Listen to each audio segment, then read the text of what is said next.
ഞണ്ട് കറി ഉണ്ടെങ്കിൽ 2 കറി വേണ്ടെന്നാണ് പറയുക. ഇന്ന് ഞാൻ ഒരു ഞണ്ട് റോസ്റ്റാണ് ഉണ്ടാക്കുന്നത്.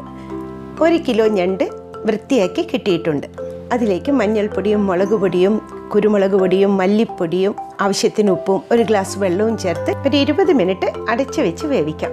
ഇടയ്ക്കിടെ ഒന്ന് ഇളക്കി കൊടുക്കണം. ഞണ്ട് വെന്ത് ചാറ് കുറുകി വരുമ്പോൾ നമുക്കിത് മാറ്റി വയ്ക്കാം. വെളിച്ചെണ്ണയിൽ ഇഞ്ചി വെളുത്തുള്ളി ഒന്ന് മൂപ്പിച്ച് സവാളയും ഒന്ന് വഴറ്റിയെടുക്കണം. സവാള നന്നായി വഴന്ന് വന്നു കഴിഞ്ഞാൽ തക്കാളി ചേർക്കാം.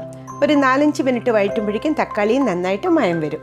ഇനി ഇതിലേക്ക് ഒരു 3 table spoon coconut milk powder 1/2 cup വെള്ളത്തിൽ മിക്സ് ചെയ്ത് ചേർക്കുകയാണ്. കൂടെ തന്നെ നമ്മൾ വേവിച്ച് വെച്ച ഞണ്ടും കൂടി ചേർക്കാം. അതിലേക്ക് 1 ടീസ്പൂൺ കുരുമുളക് പൊടിയും 1 ടീസ്പൂൺ ഗരം മസാല പൊടിയും കൂടി ചേർക്കാം. കറിവേപ്പിലയും ചേർത്ത് നമുക്കിത് നന്നായി വറ്റിച്ചെടുക്കാം. ശരിയാണ് കേട്ടോ, ഇത്രയും ടേസ്റ്റിയായി ഞണ്ട് റോസ്റ്റ് ഉണ്ടെങ്കിൽ മറ്റൊരു കറിയും ചോറിന് വേണ്ട.